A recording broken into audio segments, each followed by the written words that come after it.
Have I not commanded you?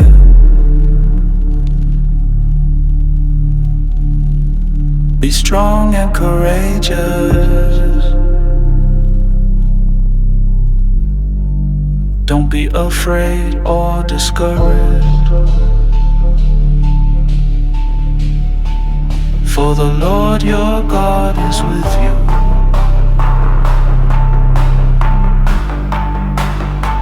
That's what he said. The red dirt cryptid crew is on a mission, headed deep into Dogman territory, so let's roll. Are they paranormal or supernatural or flesh and bone? Who knows? Dogman is a mystery. 9 foot tall, upright canine, it ain't supposed to exist. 500 plus pounds, the mystery of Dogman. Searching for the truth, are they Nephilim agenda? Government, biological weapon, or another of God's creation? Red dirt cryptids, yeah. Yeah, deep dark woods hold the answers. Boots on the ground, the truth ain't found on the couch. What is up, everybody? Coleman here. Welcome to another episode of Dogman Files. I'm here with Brian, Eric, Scotty, all the usual suspects. And we have a very special guest with us today. His name is Tex from Texas Front Porch. Tex was nice enough to be featured in our upcoming documentary, Whispers from the Woods, which comes out September 27th. We did an interview with Tex and presented some evidence to him, some stuff, some really interesting stuff that we found, and we wanted to get his viewpoint and, some knowledge that he has from his research. And here we are going to do the same thing, bring them on to talk about Dogman and, his research on that subject, especially in Texas. So Tex, man, thank you so much for joining us. We appreciate you, man. Oh man, I appreciate y'all having me. It's I'm really looking forward to that coming out. I felt really honored to be a part of what y'all putting together. And I know it's the Dogman topic is more talked about now, but it's still even in Bigfoot circles, it's taboo. I mean, there's a lot of Bigfoot guys out there that still don't think that there's a Dogman creature out there, and that's fine. If I get it because when I had my experience, I've said it 1,000 times. I'll say it again. I wish the hell I'd had a Bigfoot experience, a Bigfoot sighting. It'd been a whole lot easier to explain. Me too. You know, a werewolf walking around in the mix, and people do think you're nuts. Mm-hmm. Well, I thought I was nuts for a long time. Well, do you want to talk about it a little bit? I mean, talk about maybe your encounter and Sure. What kind of started all this for you? Yeah, sure. I was a young man. I was 16, and I'm a country boy. And I grew up, and I was going out. It wasn't nothing for me to go out, 2 or 3 days by myself and go camping, hunting. I even ran trap lines, and it was just part of that. It's part of life. I mean, it's just how we were raised up. And so I was coming in from hunting, and the sun hadn't went down yet. It was close, but it hadn't went down yet. And I was walking down this white gravel road that bordered our place, and I was just fixing to crawl through the fence and make a beeline across the pasture to the house, right? And this critter come out of the brush on my left-hand side and ran across the road in front of me about 25, 30 feet away. 25, 30 feet, not yards. And it was on 2 legs. It dove over our barbed wire fence into the field right where I was fixing to go. And it went down on all 4s when it landed on the other side, and I saw the tall grass move, and then it was gone. And he was somewhere between, I'm going to go 6.5 to 7, a little over 7 feet tall. He was big, but he wasn't all big and muscular and all this kind. He was more cut. You know what I'm saying? More lean. Um, he had a barrel chest, but he had real narrow hips, and his thighs were big. Um, but he didn't have a lot of real bushy hair. The hair was thin. You could see the skin underneath.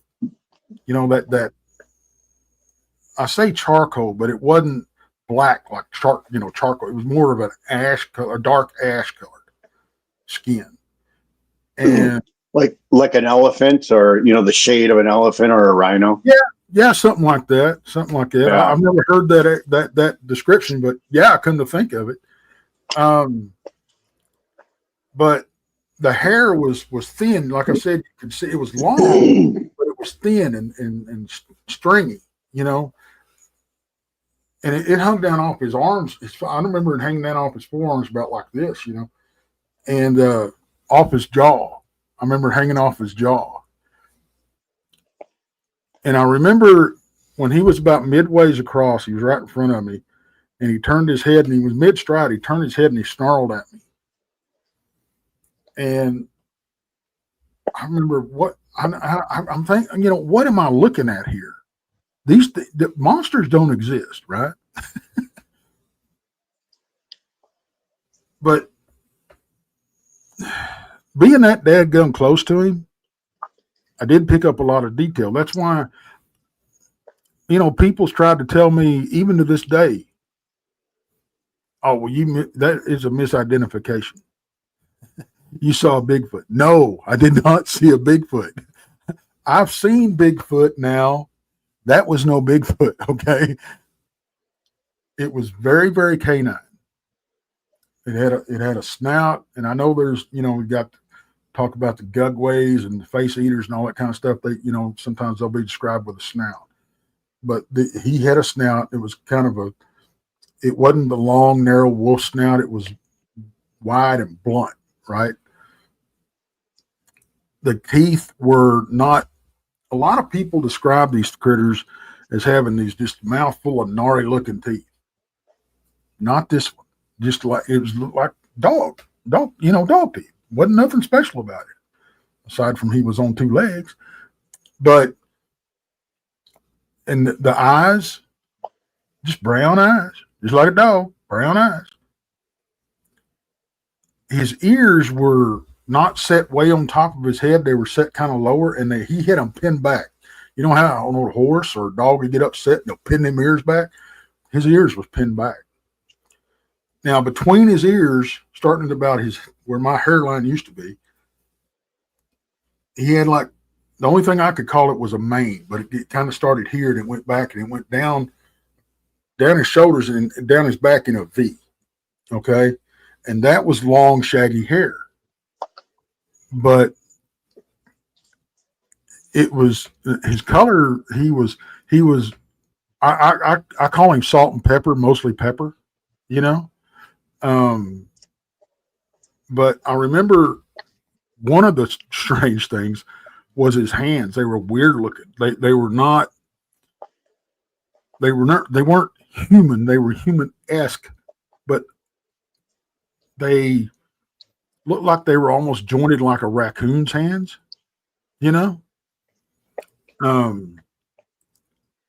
but long fingers,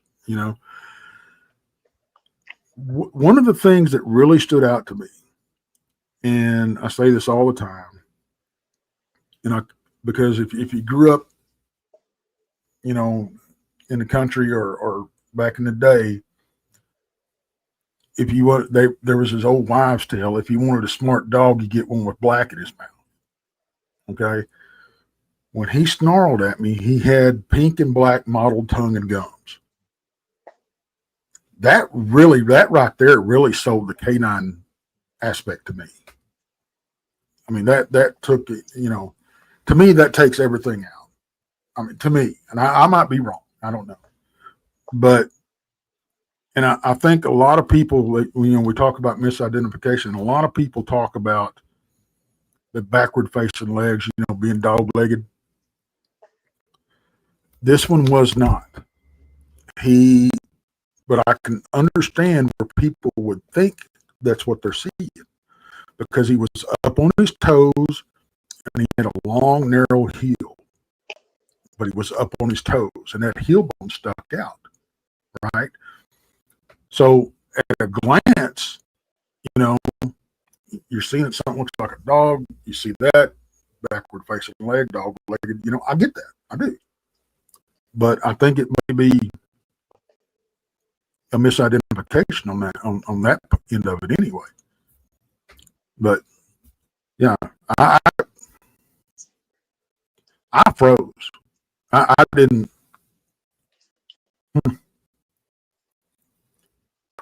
I didn't know what to do.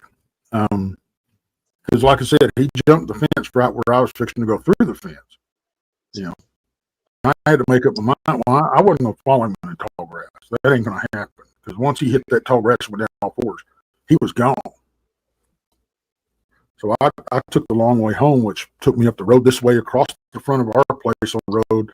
And then on the other side of our place, our driveway went down. So that's the path I took. Well, the whole thing is pretty much a blur. But I remember turning the first corner, and I remember thinking to myself, because I didn't have my little 410, I had 2 rabbits hanging off my belt. It's not like he tried to eat me or the rabbits or anything. He was just. I remember getting the feeling when he snarled at me, growled at me, whatever, of stay where you're at. That's I didn't get this overwhelming fear of dread or whatever. A lot of people call it dogman sickness. I didn't get that. I got sounds like you startled him. That's what He I wasn't thought. expecting to see you. Yeah, that's why the snarl was there. He's like, Yeah. it was his gasp. Yeah. And I've said this before. I don't know if it's in the brush or if he was after something and just didn't and got tunnel vision and didn't see me walking up the road. I don't know, but he was moving at a pretty good clip when he ran across the road, because he made that road in about 2 or 3 steps, and then just launched himself over the fence. And there's a 5-strand barbed wire fence, Wow.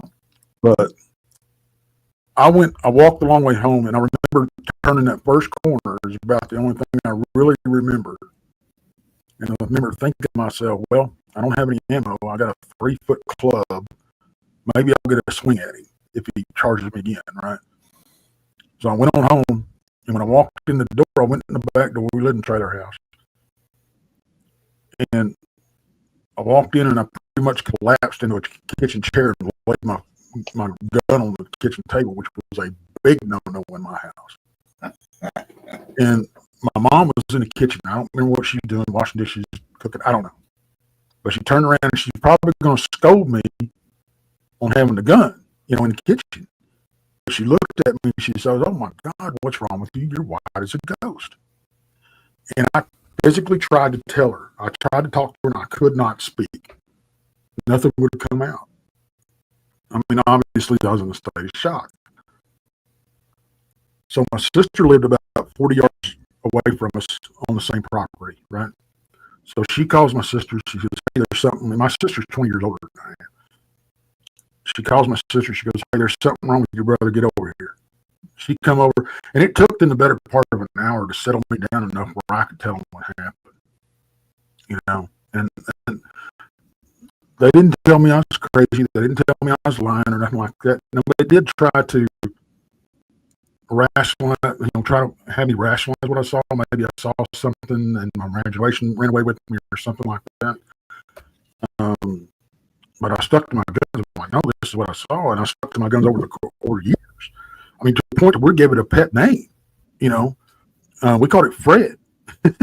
And it became kind of a family joke, but not really me as the butt of the joke. It was just, I would come in or I'd be gone for a couple of days and I'd come in and somebody would say, well, did you run into Fred? No, I didn't run into Fred,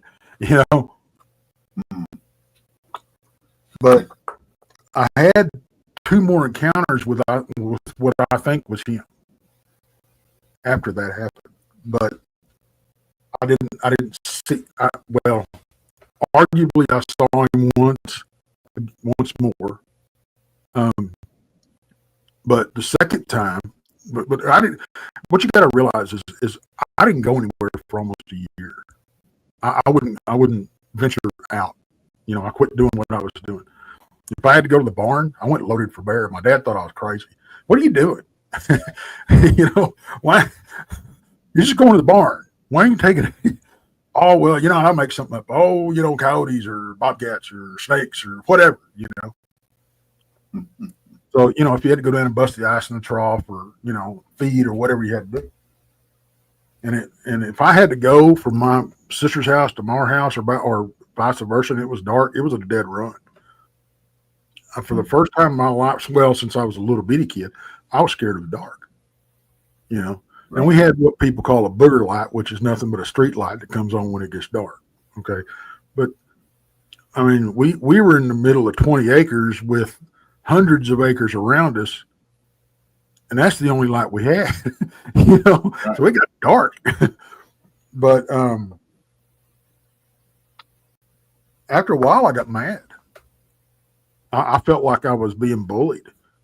And I said, it had the chance to kill. And I started rationalizing in my own head. This thing could have killed me if it wanted to. Right. There wasn't nothing I could have done about it. Mm-hmm. Even if I'd have had ammo for that 410, I'd have just pissed it off. For sure. But I mean, I'd have had to shove it down his throat and pull the trigger to do any damage, But so I started taking little baby steps. I camp out in the front yard, backyard, or whatever. And then I go camp out in the pasture. Then I go a little bit further, and I go a little bit further. I took day trips, and stuff like that. And I finally got back to doing what I was doing with, nothing weird happening until a little more than a year later. I'm going up to my favorite place to hunt, and I hunted this old man's property and trapped it. And it was I think he had 1,600 acres, and about half of it he had hay, and the other half he didn't do nothing with, and it was thick. But there was no deadfall that had fell over the fence that me and him hadn't cut up and fixed the fence yet, and I would use that to run up and jump over the fence. And I was just fixing to do that. I was just fixing to step up on the log, and I heard something, or what I thought was somebody walking around in the brush. And I said, hey, who's out there? And it stopped. And at this point, I start going, oh, shit. I'm sorry. But, oh, crap, And so I said, if that's somebody out there, tell me, say something. And it just shifted its weight or took a small step, it's what it sounded like. And I said it again, and it did the same thing. And there was a set of twins that lived on the other side of this place, and they hunted it too. And I went to school with them. I knew them. I said, David, Doug, if that's one of y'all, holler at me. Nothing. I said, look, if you don't say something, I'm going to shoot. And that's when I probably did the dumbest thing that I could possibly do. I popped a round off up in the air. And for lack of a better term, that's when all hell broke loose. Whatever this was, I don't know if it was him. But whatever this was, it was big, and it come crashing through the trees. I didn't even wait, man. I tucked tail, and I turned around, and I ran. I never looked back. It was about a mile back to the house. I never slowed down. I never looked back. I always say, if this thing was fixing to snatch me up, I didn't want to know about it.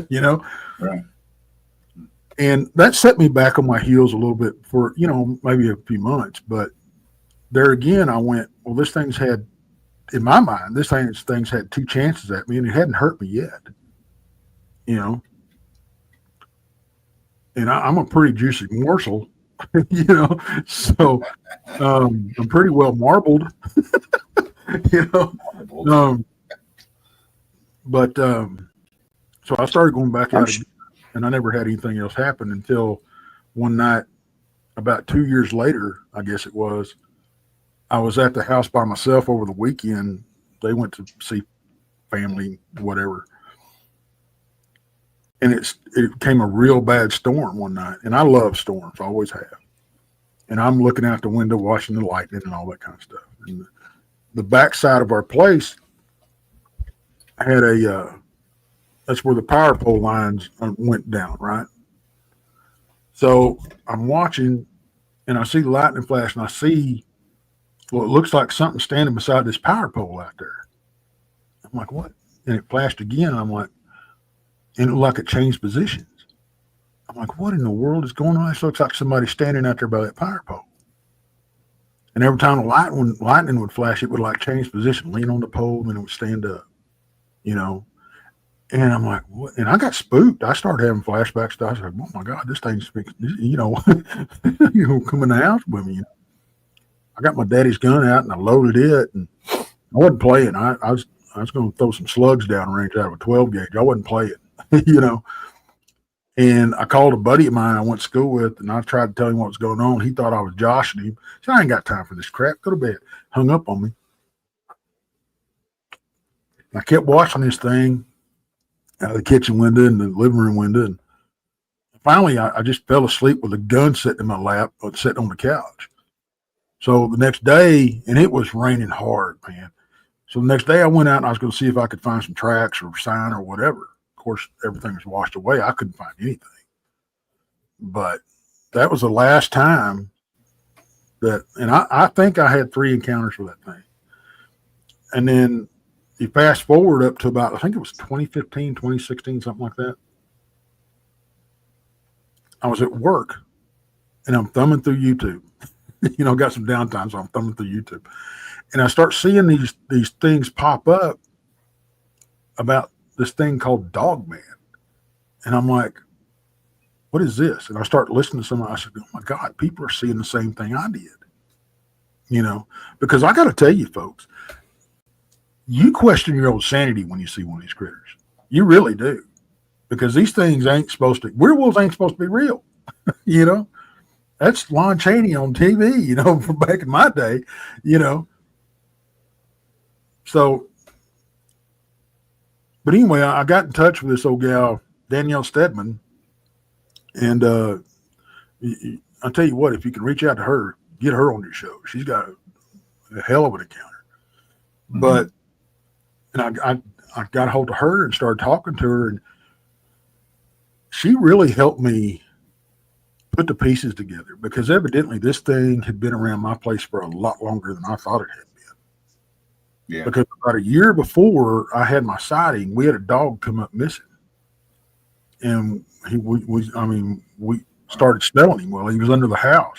You know, well, I had to go into the house and get him. And when I pulled him out, this poor thing, it looked like somebody had grabbed him by the front legs and just gutted him. And of course, my daddy, you know, he said, oh, I guess he got into it with a bobcat or whatever. Okay. You know, whatever. Daddy knows more than I do, right? And this is before I saw anything or, you know, anything weird. Now, we was always hearing stories, you know, from the farmers and the ranchers and stuff like that. And even us, we'd have like a dog come up missing, or, you know, something like that. Or we'd hear stories of a mare drop a foal and one or both of them get tore up or killed. Same thing with the cow and the calf, you know. And it always got blamed on one or two things. It was either a big cat, which they did come through the area on occasion, or it was this mysterious pack of wild dogs. Now, me and my buddies, we camped and hunted and fished and ran about all over that place. We never once come across this pack of wild dogs anywhere. Never did we, you know. And you'd think that there was a pack of wild dogs out there, and you had a bunch of, you know, wild ass boys out there camping and hunting and, you know, cooking open fires and all this kind of stuff. It's going to draw a pack of wild dogs in, right? You'd have picked them up in your trap line too. Exactly. And I never saw any sign of them, just coyote sign, you know, just regular coyote sign, catch the, you know, occasional coyote in a trap. But Yeah, I don't know because they would say, "Oh, we found some big dog tracks." I'm like, Right. okay, and after I had my run in, I'm like, oh, okay, you know, um, Yeah. and I didn't Best talk. watch out for that one. Yeah, I didn't talk about it for, like I said, for years till about 2015, 2016 when I got a hold of her, and then that's where everything kind of led me to here, and. Right. I started going out Bigfoot hunting and all this kind of stuff, and I've been blessed. I've had numerous encounters and 2 daylight sightings, and it's been a hell of a ride. Been a hell of a ride. I mean, I've got arguably some of the best physical evidence that's been pulled out of the field in decades. But Wow. Like what? fingerprints.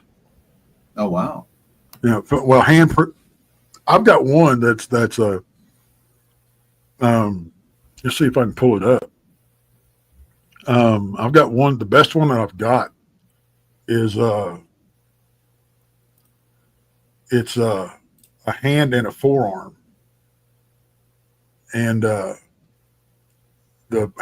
fingerprints are so good. It's got dermal ridges in it, Oh wow. and I've had it checked by. I've had it checked by law enforcement. I've had it checked by wildlife experts, Mm-hmm. and they both tell me the same thing. They don't know what it is, but it's not human. But yeah, I can bring it up here. What year did you find that? 2023. 2023, and that was in Texas, right? It was in Oklahoma, right across the Red River from Texas. Yeah. Oh Lord, was it Thackerville? Mm-hmm. How did I know that? Brown Springs, where I do a lot of my research at. Yeah, we might end up back there ourselves. So, Well, y'all want some company? Holler at me. I'll go out there with you. That's a great place to go study meth heads. It is. It is. They you can see the great American meth head in the wild. You really yeah. Too bad they're not in season. Yeah. We had there was one fella out there that moved in down there right by the springs, and I think we met him. I was about to say, I think we might have encountered the same guy. Yeah. Did he have dogs? I don't know. I don't know if he had dogs or not. I do know they run him off, and when they run him off, they found a shallow grave next to his tent. So they dug it up. There wasn't nothing in it, from what we're told. But there was crime scene tape all over that place. One time, Eric and I and Ray Ann found several of these what looked like shallow graves, all up and down the river in multiple locations. We did find one that it looked like they'd been burning copper wire in it. Mm. So they'd been stealing copper wire from those construction sites and throwing them in there. But there was only one out of all of them that actually looked like they had done that. And the rest of them just looked like some kind of unused grave. Yeah, it wouldn't surprise me. Usually too small to bury anybody of any girth, Mm-hmm. So yeah, we all the time find dead pit bulls out there. There's a dog fighting ring out there somewhere, close by or something. But then now I guess they'll take the ones that lost or whatever, and they'll bring them out there and put them down. We've found up to 3 at a time out there. Wow. Yeah, it's just sad, but yeah. It's big money. Have you found any hair samples or anything? But I have not found any hair samples. I've got footprints. I've got these fingerprints, handprints. We've got one handprint that we pulled off of a buddy of mine's SUV, big one, and it was on the glass, and we actually pulled that off with clear tape, and we've got it in a freezer in a baggie. Nice.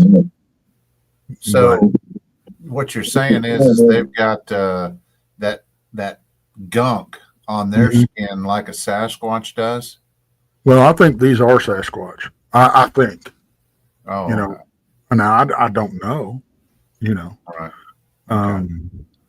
but That's of course interesting, I didn't see what made the handprints, but I know I found the handprints. You know, but these that I found on my truck down at the bottom of the cemetery down yonder.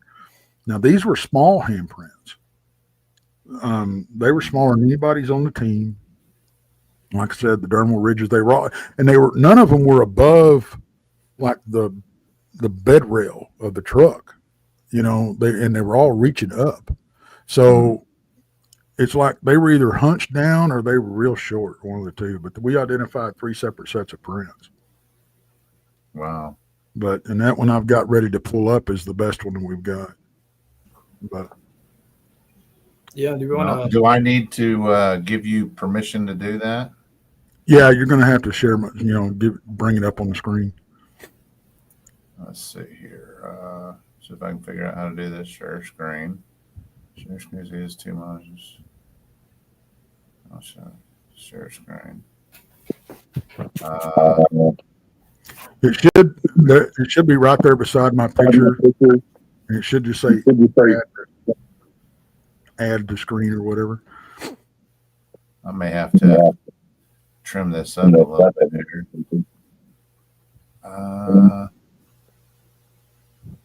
I'm looking. I don't see it. Browser has blocked your screen. Click the screen icon.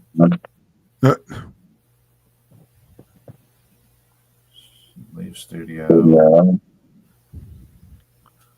Now it should be down there with all of our little pictures down there at the bottom. Yeah. I've got extra camera, image file, video file, share screen again, but it isn't. Window, entire screen. No, I'm not seeing it. I'll tell you what, though. If you send it to me later, I will dub it over. Okay. So Yeah, I know that. that'll work. I can do that. So when you're describing the look of this, like the face, it almost sounds like a hyena face, like a snub nose. Yeah, it didn't have that hyena look to it, you know. Yeah. You know how they have that peculiar look to them, you know. Yeah. It more along the lines of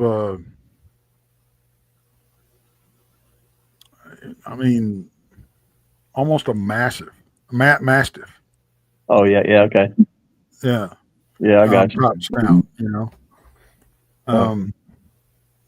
But yeah, that thing was. I don't know, man. It was weird. Only 25, 30 feet away from you. Yeah. Wow. I can't imagine it. Now, compared to what people call in and describe to you, because I know you talk to a lot of them, is that pretty common down there in Texas for them to have this mastiff face or head? You know, I'm hearing the blunt. I hear the blunt snout a lot more down here than I do anywhere else. You tend to it seems to be up north. You get a lot of that wolf looking, that narrower snout.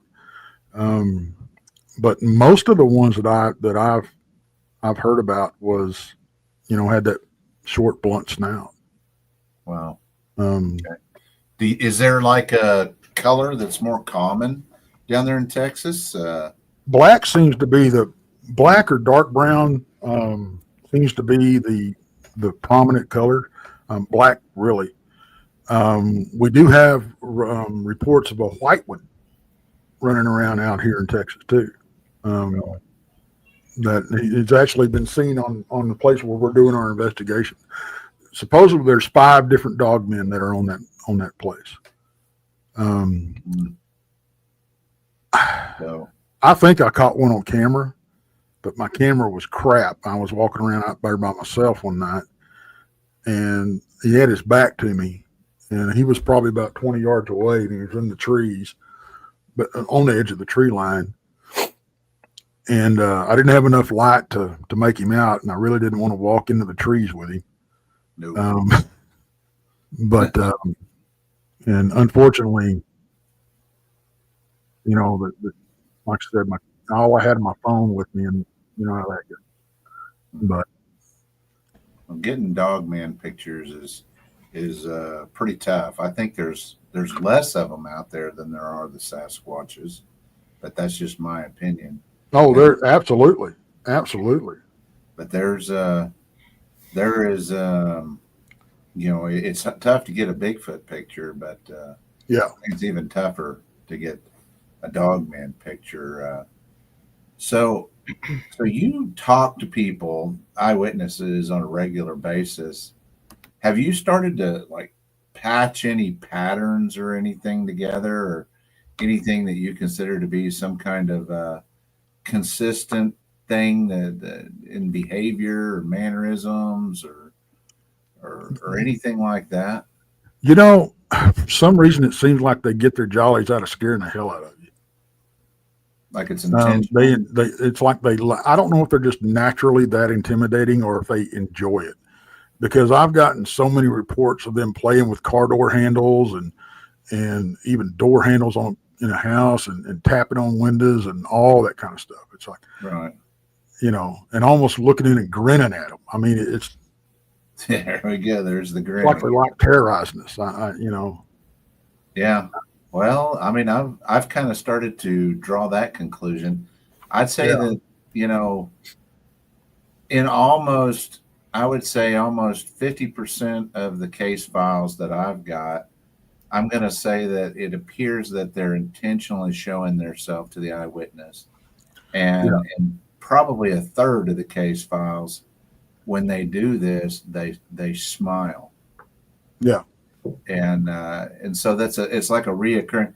Now, I don't know if, you know, I don't know what to make of that behavior. I know that it's not something that I think people are just making up because they heard it on a podcast somewhere, because Right. that kind of behavior goes way back, like back into the Linda Godfrey days, when you had to go and check out a book to be able to know about that kind of behavior. And, you know, good luck finding a book back then. Hell, nobody knew what to call them. So I know, we just called them werewolves, you know? And that was just fiction. So Yeah. I don't know. So now, and I don't know if there's a difference, because I don't know anybody that's got a pet dogman or a pet werewolf that watches them change or not change. Yeah, it's tough unless you got a little peephole in the changing room. So yeah, you know, I mean, I just don't. So nobody has convinced me that there's a difference. Well, now you brought this up, and I wasn't planning on talking about this, but have you heard any stories of lycanthropes down there in Texas? Down here in Texas, no, but there's in southern Oklahoma, there's supposedly a whole family of them. Yes. Okay, I'm aware of that story, and the guy that went on the date with the girl or whatever, and she changed. Yeah. Do you know where did that story originate? I heard that on a podcast years ago. I haven't been able to find it since. You got any idea? Now, which story are you talking about? Are you talking about the family of them, or are you talking about the couple that got killed in Brown Springs? No, I'm talking about there was a podcast, and it was like one of the first podcasts that I listened to about Dogman. And this guy took this girl out on a date, and they went out to the country, and I'll just say it was Mangum. And they went out to the country, they went on a date or whatever, and she started taking her clothes off, and he thought he was going to get lucky. or something, and then she started transforming and changed into a wolf right in front of him. And he freaked out, hopped in his car, vehicle, truck, whatever, and hauled ass and got out of there. And then the next day, the girl's mom showed up at his house or confronted him and said, now you know what we are. And if you talk about it, we'll kill you or whatever. Something along that lines. I always thought it was, I mean, it just oozed creepy pasta. Right. But at the same time, they're like Mangum, Oklahoma. I mean, how do you pick that? And then there's been other stories of some lycanthropes that, you hear rumors of a little bit, Right. and you start asking questions and then people just don't know. They just don't know any more than that. So, but Yeah, I want to say I heard that story a long time ago. yeah, But I can't swear to it, but I do know that I heard that there was supposedly a family of them out there in southern Oklahoma. yeah.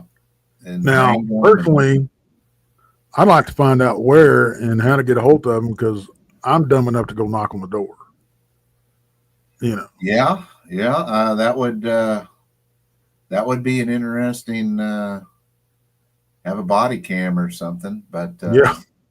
Well, and I mean, what would that you remember the old movie Interview with a Vampire? Oh yeah, I mean, yeah. yeah. How would that play out? I don't know, but supposedly there's another family out in the country, out by Hitchcock, that are rumored to be the same thing. Just a real backwards, keep to themselves family. Yeah. And whispers here, there, but who knows what the truth is on that deal. But that's good though. It's good that you don't know of any lycanthrope stories from Texas. And personally, I find a lot of comfort in that fact, because if I got to choose, I would choose that they're just a species of animal that kind of developed along some kind of crazy evolutionary line. But so, in your opinion, do you think they're more some kind of spirit creature, paranormals, or do you think they're flesh and blood? Do you think they can be killed?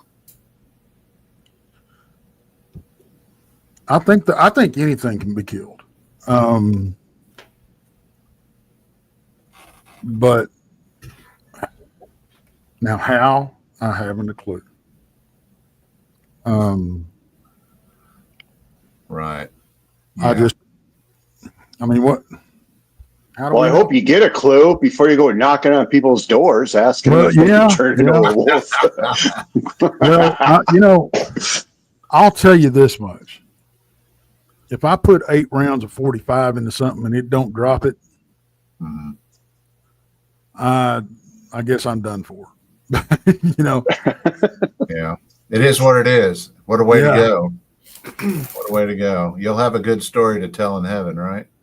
Yeah. So, if that's where I end up. Yeah. Do you? Are you not sure, sir? Why, let me introduce you to somebody. No, I'm sure. I'm sure where I'm going. Me and what did Crocodile Dundee say? Me and God, mates. We be mates. Yeah. Well, speaking of 45s and putting rounds on target here, do you know of anybody that's actually drew down on one and let some lead fly, and what was the result on that? I do know somebody that has shot them several times, and it's the guy that we're doing this investigation for. He got results. I mean, it went down. Really? Yeah, but I don't know if he killed it. But right, I don't think he did. But what did he shoot it with? I believe it was 5.56 that he put in it. Really? Yeah. Was it a big one? Well, yeah, from what I understand, yeah, it was. Wow. I bet So he had some good shot placement then. So yeah, and see that's what I think it is more than anything. I think it's shot placement because they ain't nothing living that don't have that little off switch. right. You know, now getting to that little off switch is the trick. Well, it's like wild hogs, you know. If Yeah, you got to hit them in the right angle to get yeah, past that bone plate there on their yeah, side, you know, everybody wants to take that broadside shot like they would with the deer. So, and yeah. it don't work that way. So, Yeah, it's yeah, tough to get through that side of bacon. yeah, that's tough bacon. No, I don't know. You know, you hear stories about people, you know, shooting them. There's that story of that guy that wildlife biologist that shot one in the face with the 45 somewhere up in Ohio, or maybe it was Michigan a few years back. He was doing his interviews probably 4 or 5 years ago. You know, super credible, but he seemed to, I guess the creature acted like it was no big thing and just kind of, you know, went on about its way. Yeah, And so you hear stories both ways, you you know, do. and it kind of makes you wonder, you know, are these spiritual creatures, or can they really be brought down, or when it comes down to it, you know, are you shaking so much you think you hit it, but well, it really didn't go down that way, you know, and who's to say when the blood starts pumping that fast? I mean, anything can happen. So Yeah, I mean, and I think that's something that people underestimate is the adrenaline because, I mean, there's something called buck fever for a reason. Okay. right, yeah, And if experienced hunters get that just at the sight of a big deer, big buck, right, I mean, what are they going to do when a werewolf walks up on them? You know, I mean, right. Yeah, hopefully so step back into the truck. yeah, right. Um, but I've heard stories of them, you know, getting popped and you know, just sloughing it off, and I've heard of them going down and everything else. I mean, so, but I do think that we're dealing with more than one phenomenon out there. I don't think that everything that people see out there is physical. Okay, Right. I do think there's physical creatures, but because I don't understand why a metaphysical creature,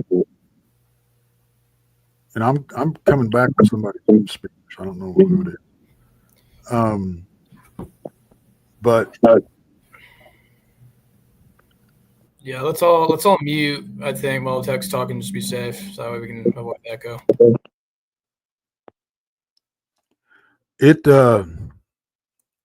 I think there's a difference in what we're encountering, because I do think we encounter some metaphysical stuff out there, but I do think there's physical creatures out there. Telling the difference, that's the trick, you know.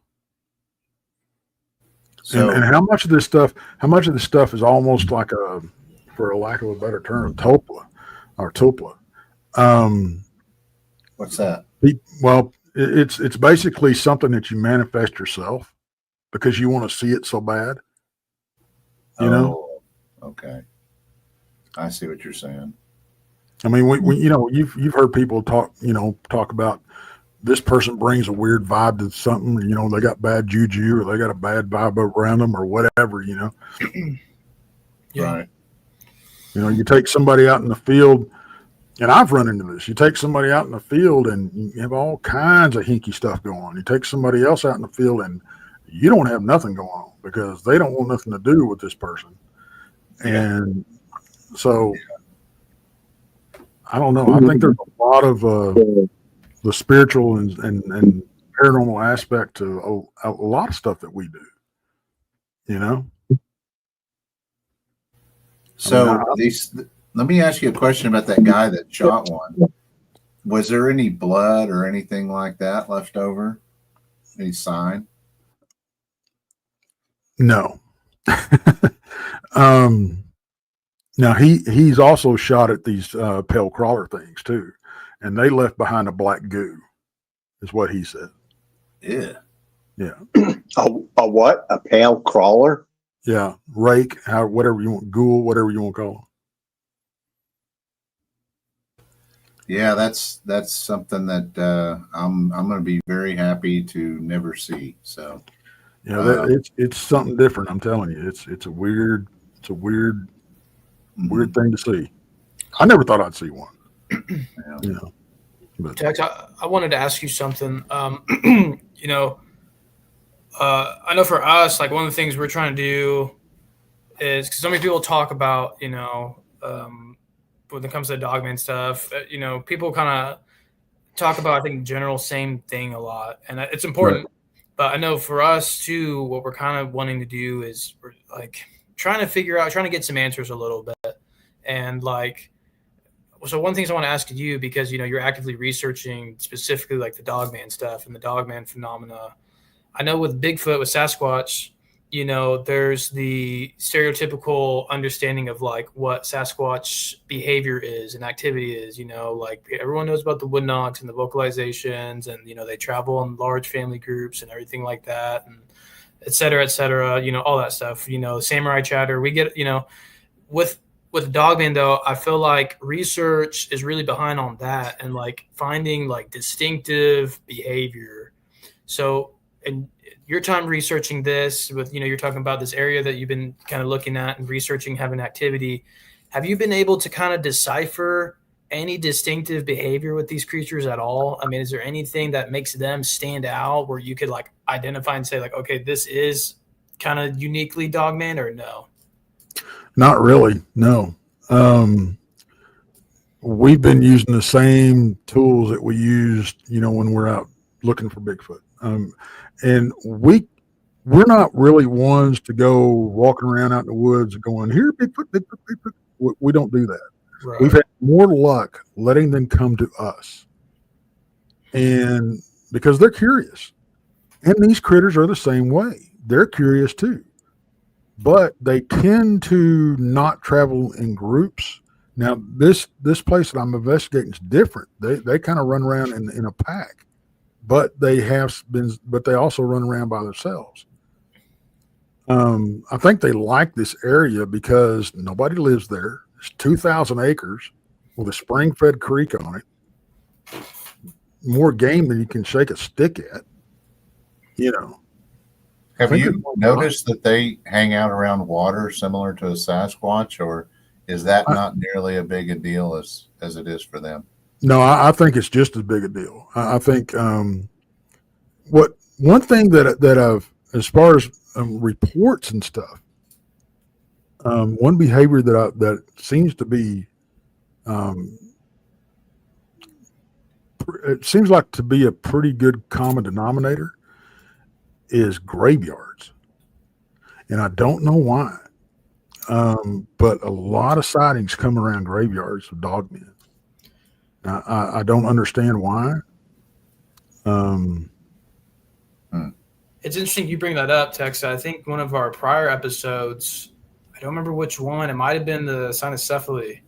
I think we were talking about this, how they're kind of, I think Brian, you know more about this than I do, but I think on the Egyptian, kind of, what do you want to call it, ancient Egyptian kind of religious beliefs or whatever, there's this idea that, what was it, Anubis, I believe, right, was kind of this deity of the dead, so to speak, and was associated with the dead in some way.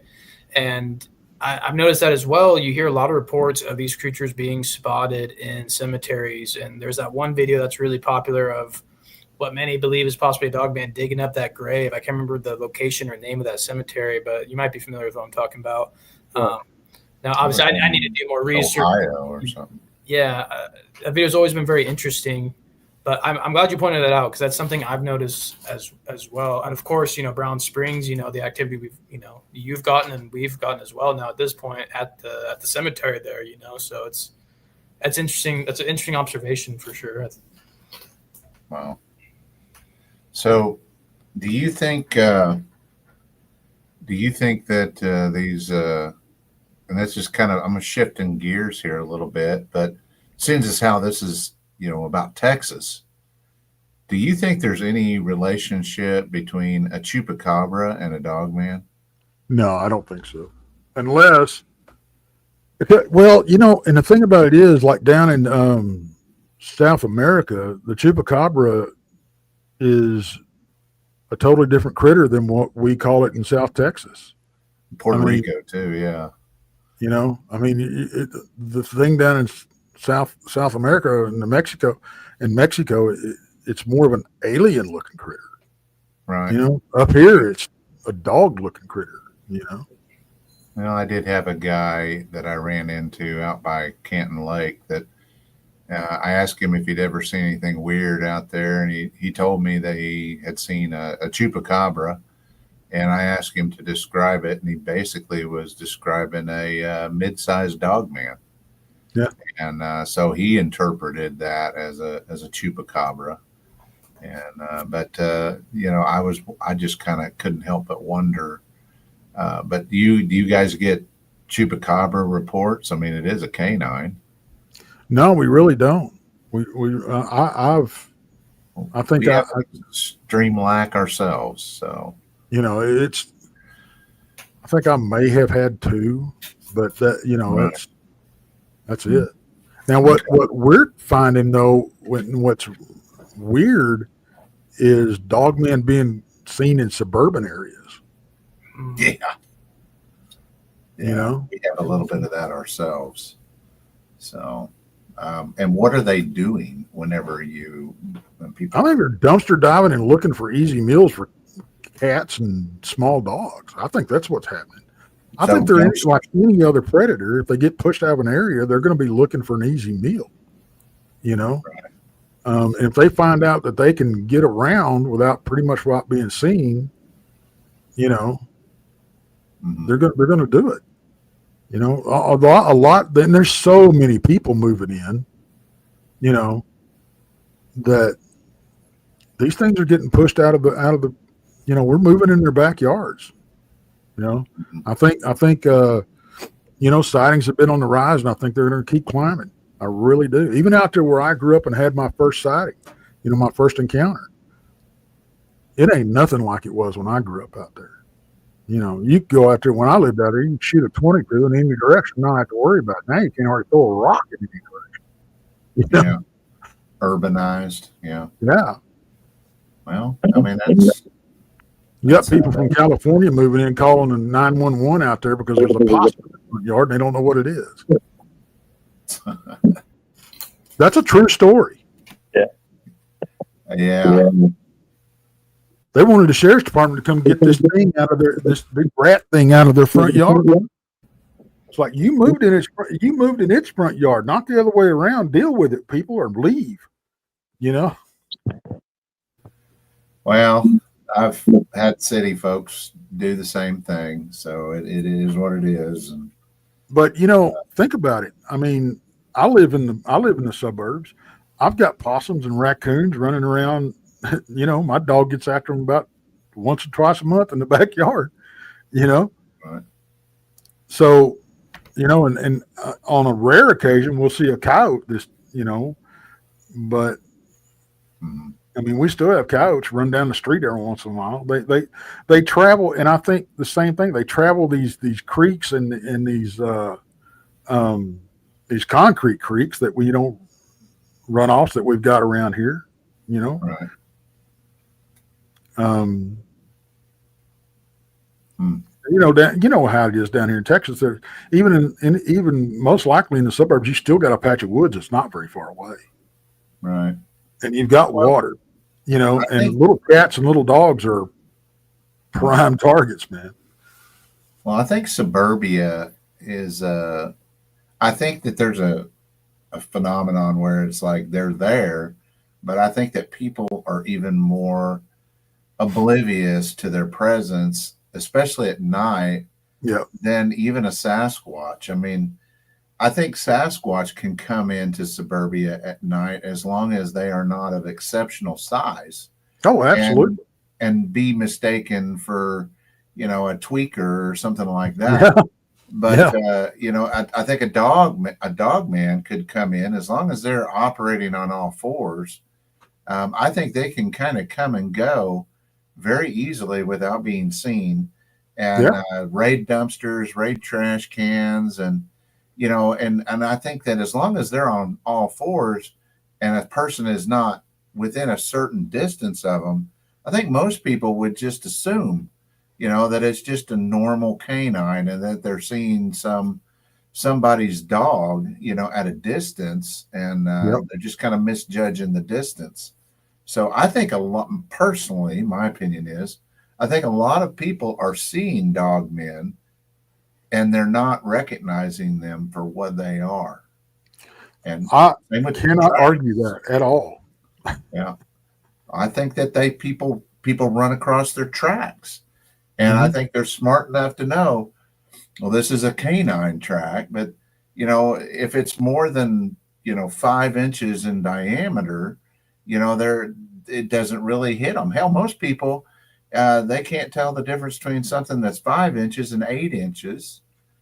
So I mean, they just were like, well, that's a big dog, whatever, moving on, and they wouldn't recognize it for being as unusual for what it is. Well, hell, 9 out of 10 people don't know the difference between a dog track, a canine track, and a cat track. Yeah, let alone a coyote. Mm-hmm. Yeah. So, to the best of your knowledge, how many tracks have you run across that you consider to be genuine and of good enough quality that you would consider using them as like a type specimen? You know how Patty is the type specimen for Sasquatch. How many of those would you say that you've run across that you would consider to be trustworthy? Less than a handful. Right. Same here. I can't trump you on that one. That's for sure. There's a shortage of them. Oh, absolutely. Because I think they're overlooked. Right. Yeah. I think that you could be driving down the road and see them walking in the sand and in the bar ditch there, or on the road. I think most people would overlook them.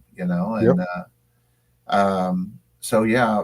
So the ones that you've seen, do they have the appendage at the back of the foot towards the rear, or okay? No. And it's literally like a paw print. Like I said, I think it's the front of I think it's the ball of their foot and their toe, and their toes is all they leave. Do you think that they leave a different track? Do you think there's a difference between when they're walking bipedally and quadrupedally, other than the fact that there's more feet on the ground? I think a lot of the so-called knuckle tracks from Sasquatch that we hear about, I think some of those could be the front feet or hands or whatever you want to call them of Dogman. So have you ever seen any prints of what you thought might be front paw? And do they do like this, or do they walk like this whenever they're walking with the front hands? It looks like a canine track with a thumb. It almost looks like a deformed canine. Okay. Are the toes longer, or? No, that's what's weird about it. I mean, I've never seen anything like it. I really never have. And I don't know if it's a dog running around with a birth defect. Very well could be. But we found tracks. Well, the owner of the land that we investigate down here in Texas found, I believe it was the right one. And when we went our first trip down there and we were looking around, poking around, we found a left one without him directing us to a place. So, because he had no idea where we were wanting to go or anything. So it's not like, because we purposely did that. We didn't tell him where we wanted to go because we didn't know him at that point. So you want to take at least the chance of somebody hoaxing you out of the picture as best you can. So I know. I worry about the same thing. I mean, you hate to think about that, but like I said, you don't know these people from Adam, right? Yeah. You have to go out there and find out for yourself. So and they might start thinking after a couple of beers. It's like, hey, I got a great idea. You want to go have some fun, and go out there and put out some fake evidence. And so it's sad, but that's something that you have to take into consideration when you're doing research. Is you human do. I mean, and the thing about it is not, and I know more people than I wish I knew that did this. They had legitimate stuff happening. And they, for some reason, wanted more attention, I guess, wanted to feel more special. I don't know. And they started hoaxing stuff. And then they got busted. Well, then their reputation's ruined. Right. And anybody that they were working with at the time, their reputations. Yeah, absolutely. Absolutely. Yeah. And it's addictive, I hope I can make it big, It is. So, So who would is there anybody that you would say is is there any experts on foot morphology at all? I don't think there's an expert in anything around here as far as this field goes. I really don't. You got a whole bunch of individuals that have maybe one or two tracks, and nobody's putting them together as a That's what bothers me. One thing that sticks in my craw, and I get beat up for it, and I'm sorry, folks. I'm not attacking anybody. I'm really not, but I hear all these people talk about how they have Dogman on their property, they have Bigfoot on their property, and they communicate with them. And where's your selfies? I hate to be like that, but come on. I know. And the first thing they tell you is, "Well, I don't take pictures out of respect." Oh, please. Whatever. Yeah. Yeah. I'm not post buying pictures of your grandkids on the internet, but you won't take pictures of them. Yeah. So it is what it is, though. And you'll go after somebody that offends you or don't agree with your opinion. But these creatures you have all this respect for, but you don't respect your fellow human. Yeah. Sorry. We got all kinds of those. And the community is made up of all kinds of folks. It is. It is. And, well, I mean, let's just call it what it is. You deal in a fringe subject. You deal with fringe people. Yeah. Yeah. Now 9 out of the 10 people that I deal with, great people, and they're having legitimate stuff happen. And if you got something talking to you, I'm not going to tell you that it's not Bigfoot, but you can't sit. But it's hard for me to sit there and ask you, okay, how do you know it's Bigfoot or whatever, Dogman? And the reason you give me is, well, they told me it was. Paranormal 101, spirits are going to lie to you. They'll pretend they're loved ones. They'll pretend they're kids. Everything, whatever you want it to be. That's what absolutely. And if you go out there and you want to see or witness these things so bad, yeah, and if I was a trickster spirit, or whatever you want to call it, I hate using the word demonic, but mean spirited, whatever. Right. And I wanted to get my foot in the door in somebody's mind, and they really into the Bigfoot thing, and they're open to that. Hey, I'm going to talk to you, and I'm going to pretend I'm whatever you want me to be. Right. It's like playing with a Ouija board, Yeah. I mean, it's so. I'm so on the fence with that kind of stuff because I've used these spirit boxes and everything, and I got to thinking about it.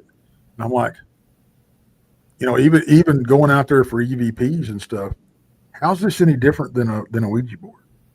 Mm-hmm. You're opening yourself up to communication.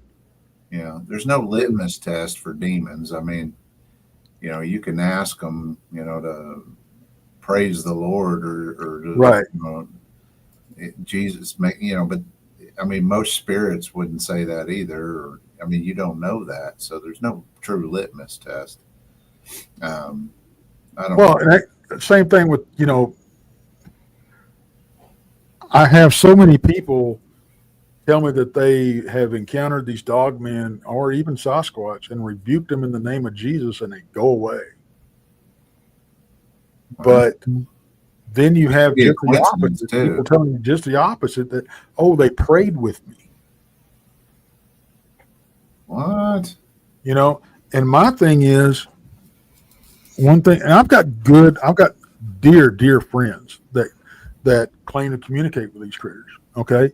And they may be. I'm not going to tell you they're not just because it didn't happen to me. I'm not going to say it didn't happen. Right. Okay. I am going to question you about it. I don't expect you to get upset about it, because I expect you to question what I've experienced. Right. I got spoke to in the shower a few months back. I mean, ask me all you want about that. I can't tell you that because I don't know. I just know I was in the shower by myself and at home by myself, and I heard a voice over the shower go, "How you doing?" What do you want me to tell? I don't know who it was. I don't know what it was. I just know it happened. But well, I wish I had some answers for you. There's one thing that we are not long on is answers. So, well, how close are your neighbors? Do you live in an apartment? No. Oops, you're in trouble. So I don't know. Well, they're difficult. They don't leave a whole lot of physical evidence. Yeah. I think the reason why we have larger numbers of physical evidence from the Sasquatch is because there's just a larger sheer number of them, and I wouldn't be surprised if people have found Dogman hair, but they didn't identify it as what it was. That's kind of my new thing is hair sample analysis. And, I've been looking and trying to find, somebody that could tell me, what to look for Dogman hair. And I'm running short on names of people who, would actually, that you could run something by them and they could look at it on a microscope. And, it's just, I would say that the Dogman community is 30 years behind the Bigfoot community. Yeah, at least. Absolutely. Yeah. And we found a claw stuck in the owner of the property found a claw stuck in a tree about 8 foot up. Really? And it's a black curved claw. We don't know what kind it is. He took it to a vet and he said it looked canine to him. Wow. Canine with some kind of fungal thing going on. We do have samples of it, and we are going to send it off. But you get like that kid that got attacked and drugged 200 yards or whatever it was over in Kentucky, I believe it was, or Tennessee, a couple of years back, and they said it was an unknown canine that did it. Yeah.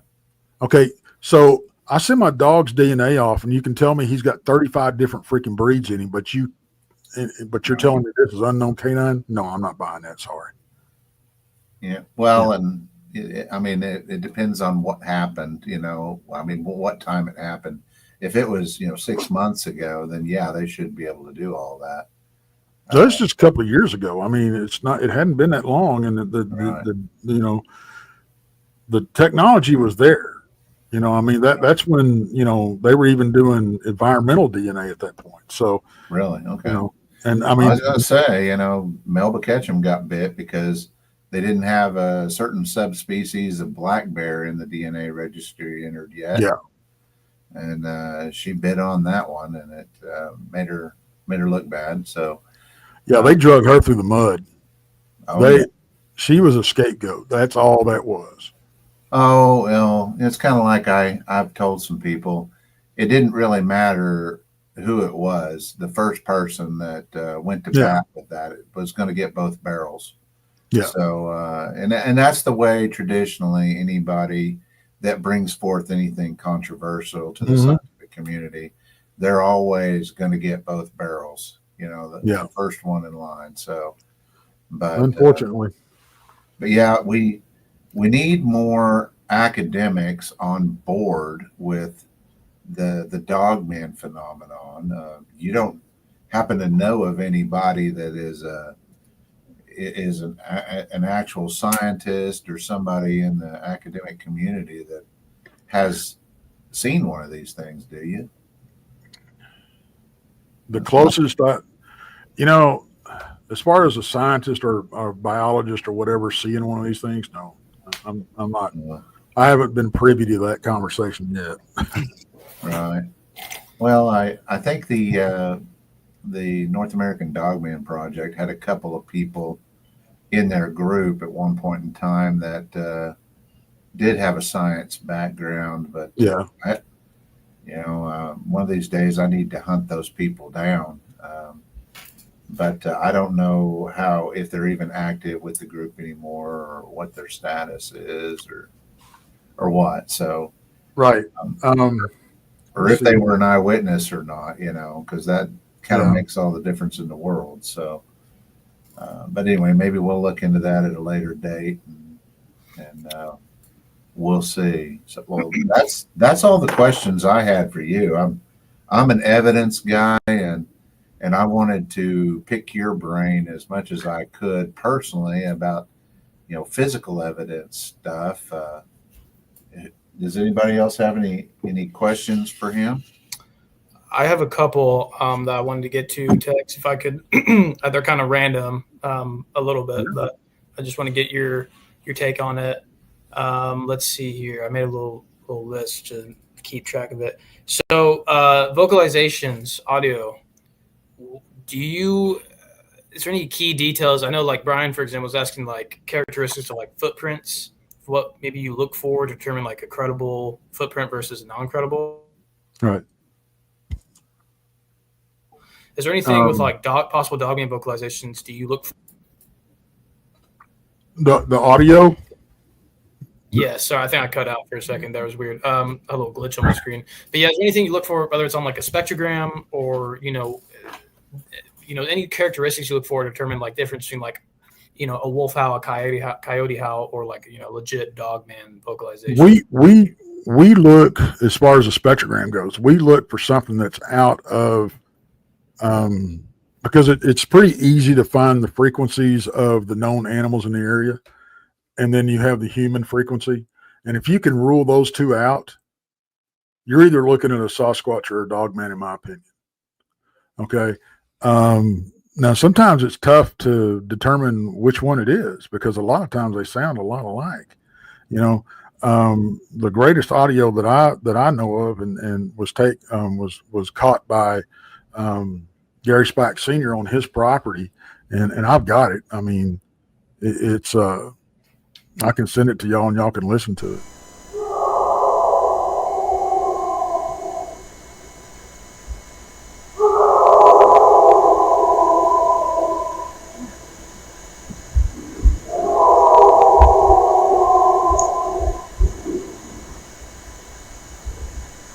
And I don't know what it is. For a long time, I thought it was Dogman all day long.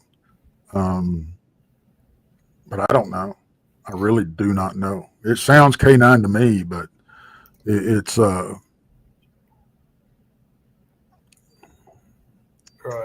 I don't know what it is, but it's something freaking big. In your experience, do they tend to make vocalizations similar? I mean, do they howl like a canine, or do they scream? Do they do the whooping thing that the Bigfoot, the Sasquatch do? Is it a little bit of both? The ones that I've heard that I think were Dogman.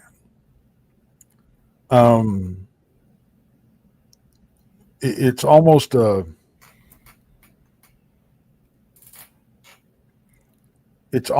howl scream combination, you know, a lot like a Sasquatch will make sometimes. Like they're. I don't know if we could ever tell the difference if it was one of the two, you know. Mm-hmm. I think the best we can do right now is eliminate the animals that are in the area and human. Mm-hmm. Now, are you dealing with Dogmen in the area, or are you dealing with Sasquatch in the area? And I think you could probably, you know, narrow it down that way. But until somebody, you know, sees one vocalizing and records it, yeah. we're not going to have a great example of one. Right. You know. Let me ask you a question about that. And I know I promised I was done, but here I go. I've noticed that some of the Dogman audio that's floating around out on the internet, it seems to have like a raspy quality to it, almost like whatever it is just blew out its freaking vocal cords. Right. Would you agree with that? Yeah, but like I said, I don't know if you can say that across the board. It's like I said, until I see one vocalizing, I'm not going to know, you know, I can put that in the memory bank, and when I hear it, you know,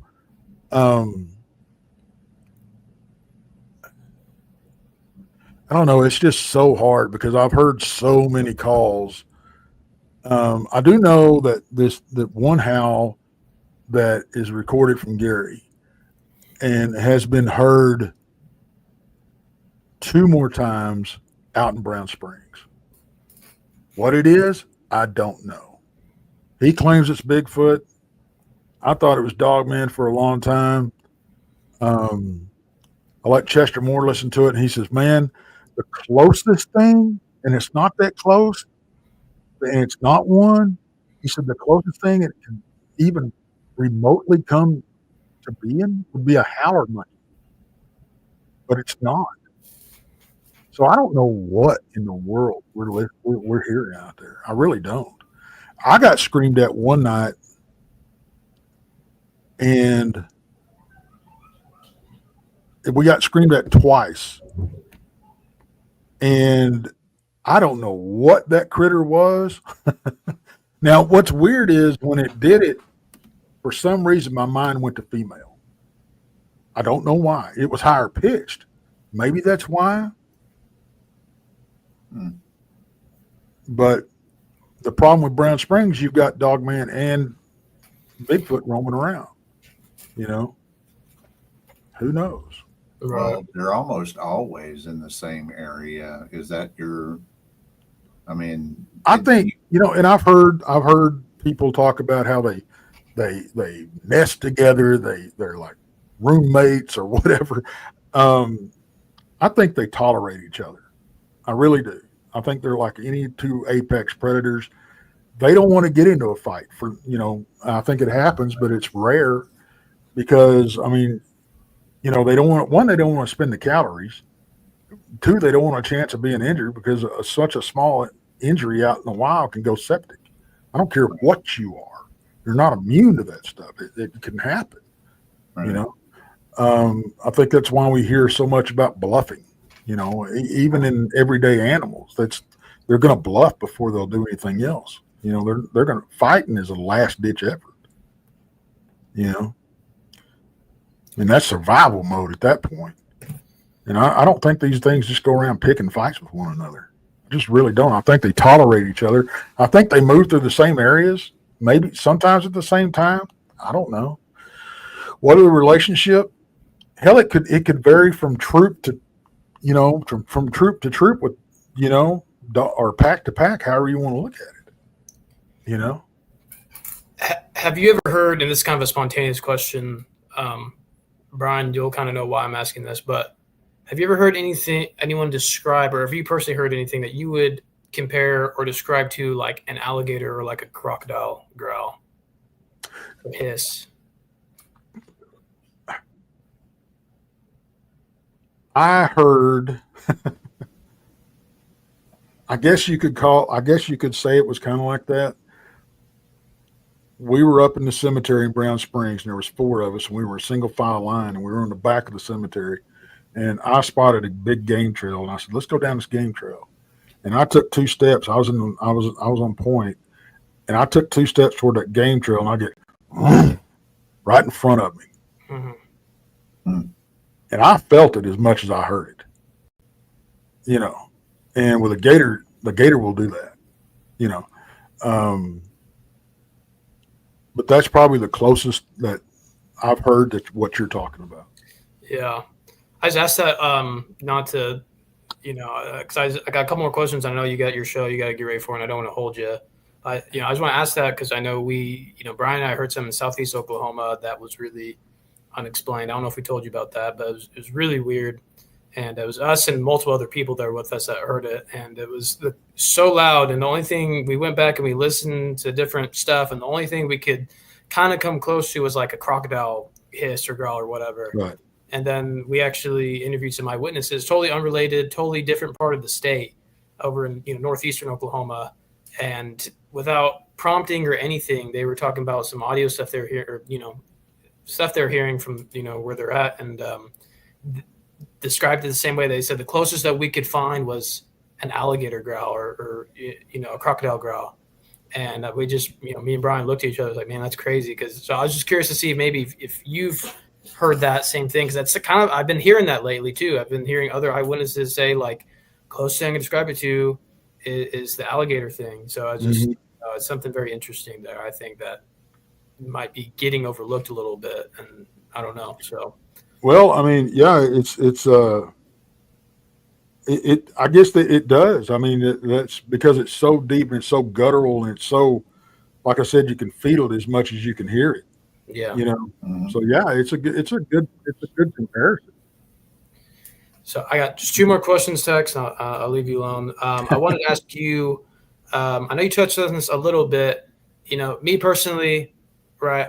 I agree with you on, the fact that there's more than one thing going on. There's more than one phenomena going on. People want to just say it's all Bigfoot, it's all Dogman, and I agree with you. I think a lot of times this stuff converges where I think it's distinct. I don't think it's all necessarily the same thing necessarily, but I think there's a lot of stuff going on in these locations where, for whatever reason, I don't know why, but it's multiple stuff. There is paranormal stuff. There is cryptid stuff. There's the physical thing, but there's also something else that maybe we say is Dogman or we say is Bigfoot, but maybe a totally different category. And so like me personally, I like to use the paranormal stuff.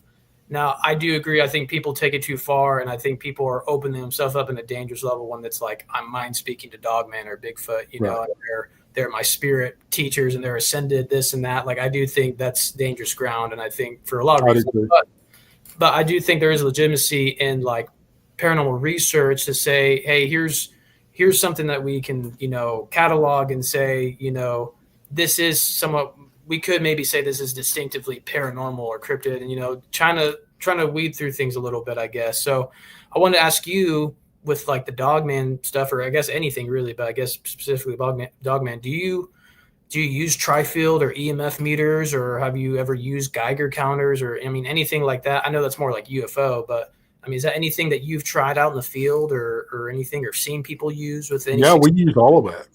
Yeah, we use all of that, and we've gotten readings from all of it too, and even we had a spectrometer with our Alex is called a spectrometer. Shit, I'm not a tech guy, but it records ultrasound and infrasound at the same time. And we've recorded both at the same time out there in Brown Springs, out in the middle of the damn woods. I'm wondering, as far as that goes and the EMF stuff goes, how much of this is earth generated? you know, because it's obviously frequencies that we can't hear. Okay.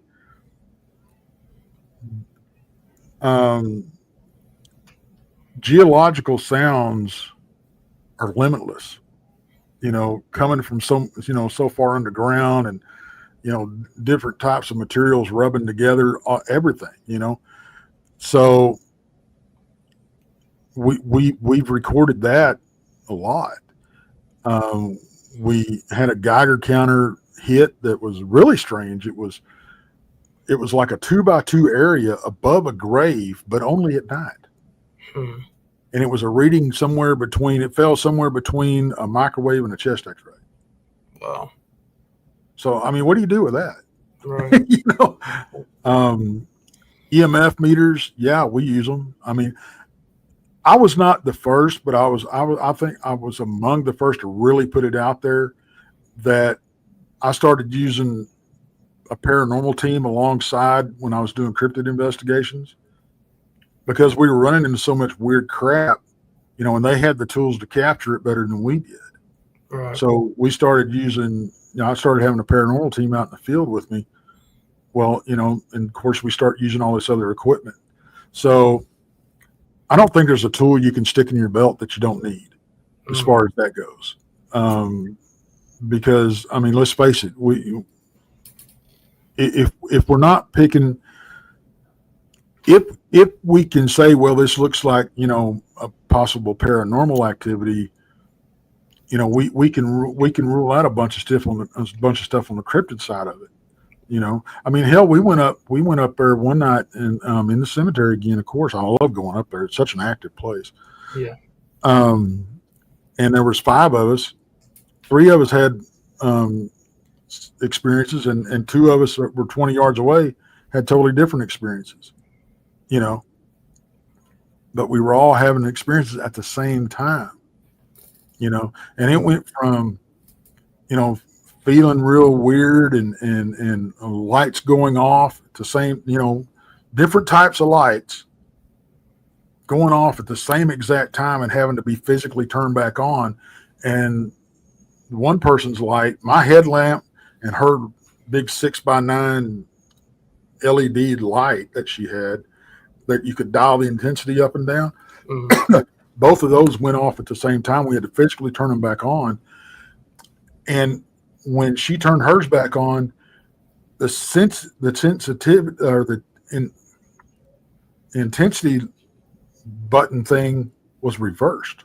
Oh, well, at the same time this stuff was going on, and we're getting hits on the spirit box thing. Same time this is going on, other 2 members of our team are seeing cat-like entities in a tree. I think there was 3 of them in a tree, come down out of the tree, stand up on 2 legs, go back down on all 4s, and we're encroaching them to the point to where one of them drew his pistol. And then when they finally hit them with a light, they disappeared, and they turned the light back off, and they were right back where they were. So there's so much stuff. And then when we were leaving, we heard something stalking us around the outside of the cemetery. And when we pulled out, we saw a big cat jump over the road that left a footprint about that big in the middle of the dirt road. So what do you do with that? right. Hell, another time we were up there, we caught, everybody talks about orbs, we had a thermal with us. There was 4 of us up there. We didn't see this thing with our naked eye. The guy had his thermal and happened to catch it. And all 4 of us looked at it, but we couldn't see it with our naked eye, but it was a hot spot about big around as a cantaloupe or a volleyball, hovering about 18 inches off the ground. And when I moved towards it, it moved away. And when I moved back, it came back. So it moved with intelligence, and then it just cooled off and cooled off and cooled off and disappeared. Very strange. And that happened right after Brandy had her first Bigfoot sighting with me right there. So,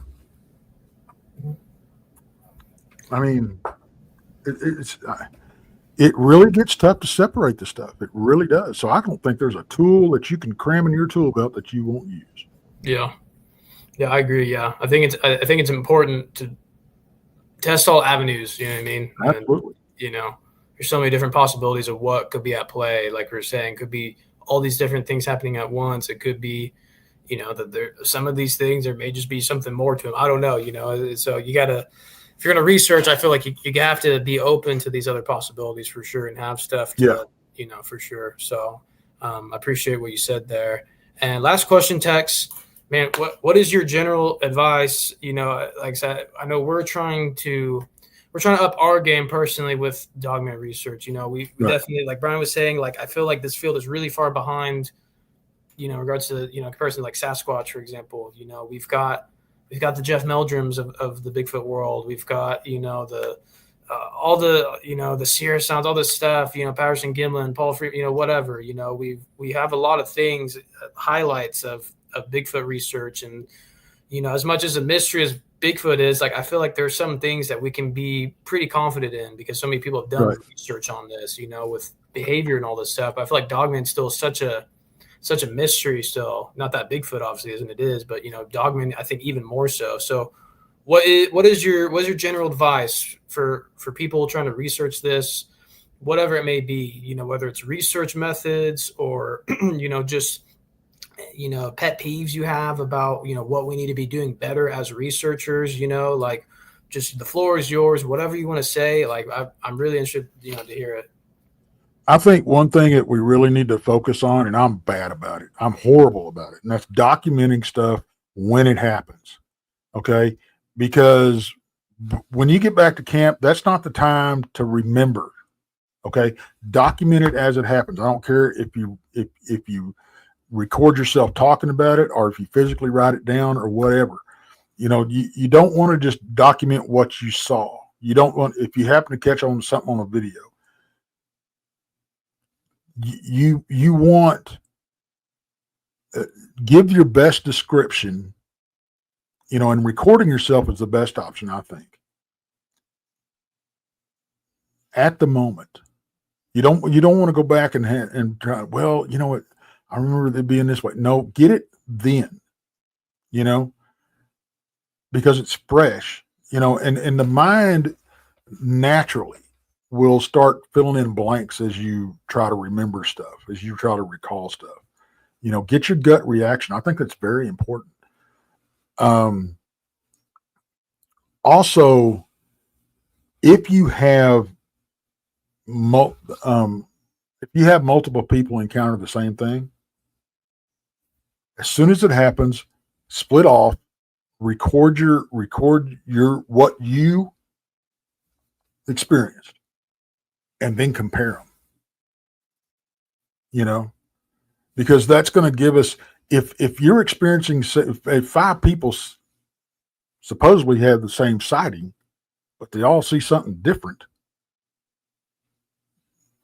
that may you can rule out a physical entity at that point. You know what I'm saying?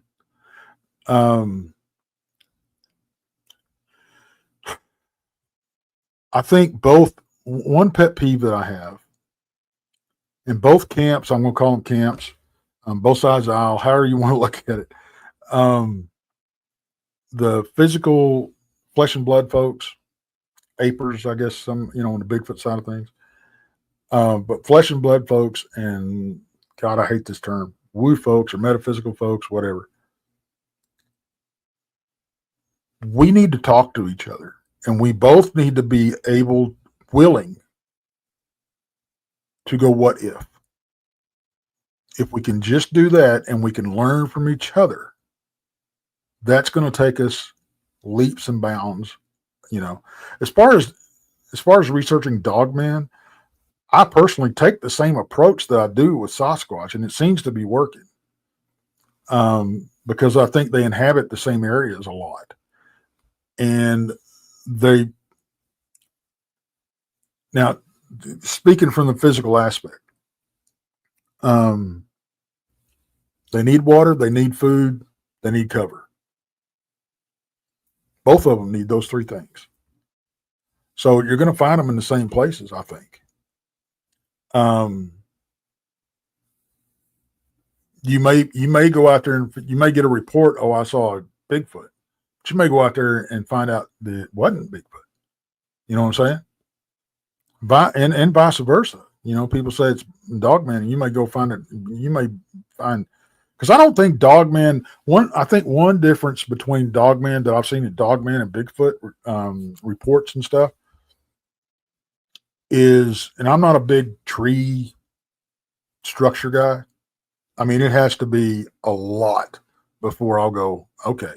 You know, I don't have any other explanation for this, right?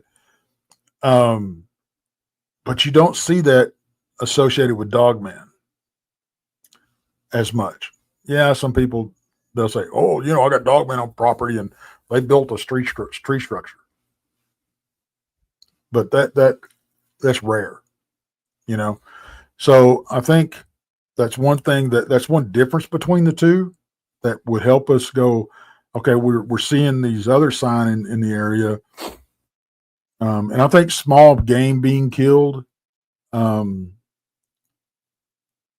is another flag for us as far as Dogman goes.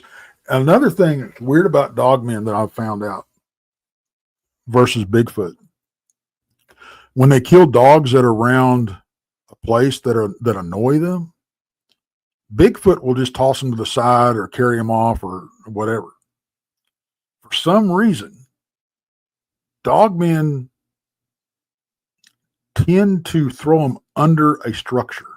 They'll kill them and throw them under a structure of some kind. Don't know why. You know, Bigfoot's been known to slam it against the house. You know, whatever it was, dog, whatever. For some reason, a Dogman was like that dog of mine I found. It was underneath the house. You know, and that's one thing that stood out to Danielle when I was talking to her was, you know, and she's the one that told me that. And in my research, I've heard many reports of that. You know. So, and I think you'll find more things as far as game and stuff on the Sasquatch side of things. You'll find more broken bones, more, you know, things like that. Blunt force trauma.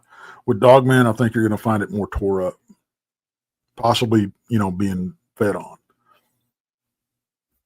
Like I said, I'm no freaking expert. So that's just old Texas 2 cents. That's about all that is. Well, I appreciate you, Tex, and there's a lot of wisdom in that for sure. And I agree with you. I think both camps need to work together, and I agree with everything you said for sure. I think it's something we all have room for improvement for sure. And, absolutely. So every time I go out there and get back, I always know there's stuff to always improve upon. And I liked what you said, especially about documenting stuff, not pouring that. That's something actually we talked about as a group earlier today with certain things is, we need to make sure if we get something, we document it when it happens, and not try to after the fact, so I agree with you 100% on that. I think it's very important. It's something we can all work on. So Tex, man, where can viewers find you if anyone's not familiar with you for some reason? Where can they find you? Anything you want to, socials or anything like that? Yeah, I mean, of course, you can find me and all the misfits, we're calling ourselves now, over on Texas Front Porch, and it's TEX apostrophe S because it's my front porch. Yes, and we got a conference coming up in Missouri, September 19th and 20th.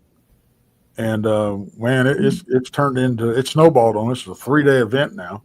Oh, wow. So yeah, we're having a party Thursday night, and then we're having a meet and greet. And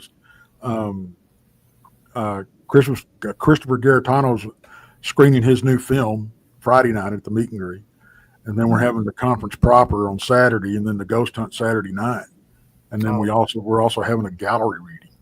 So it's a big event. It's a big event. Well, we'll promote it for you on our Facebook page. So I appreciate that. Yeah.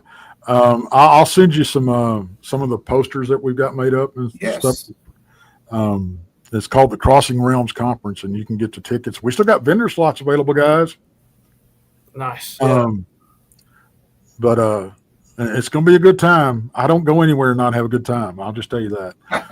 But Thursday night we're gonna, kick back, let our hair down, and do some karaoke and just have a good time. And then Friday night we're gonna have the meet and greet and all that kind of stuff. And like I said, the conference proper and the ghost hunt Saturday night. And we're having some cool folks, man. We're having Haunted Souls are going to be there. They're bringing a haunted car.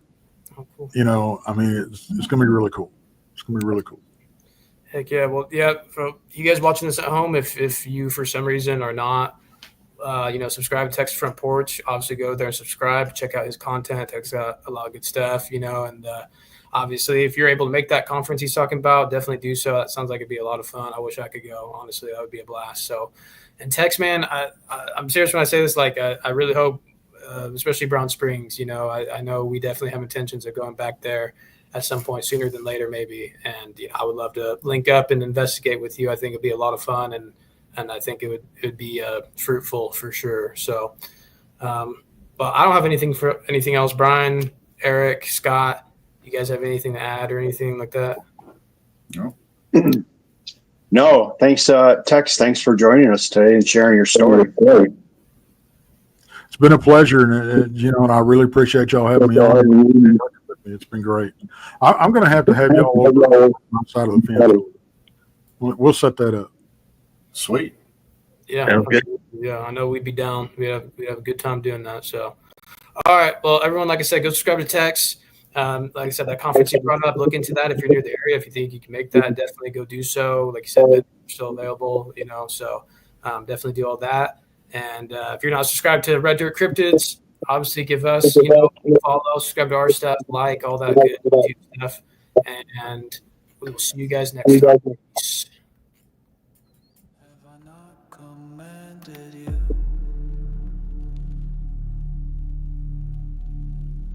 Be strong and courageous.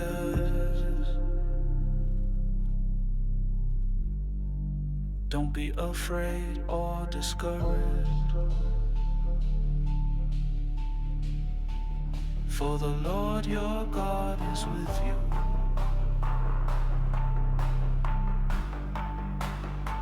That's what he said. The Red Dirt Cryptid crew is on a mission. Headed deep into Dogman territory.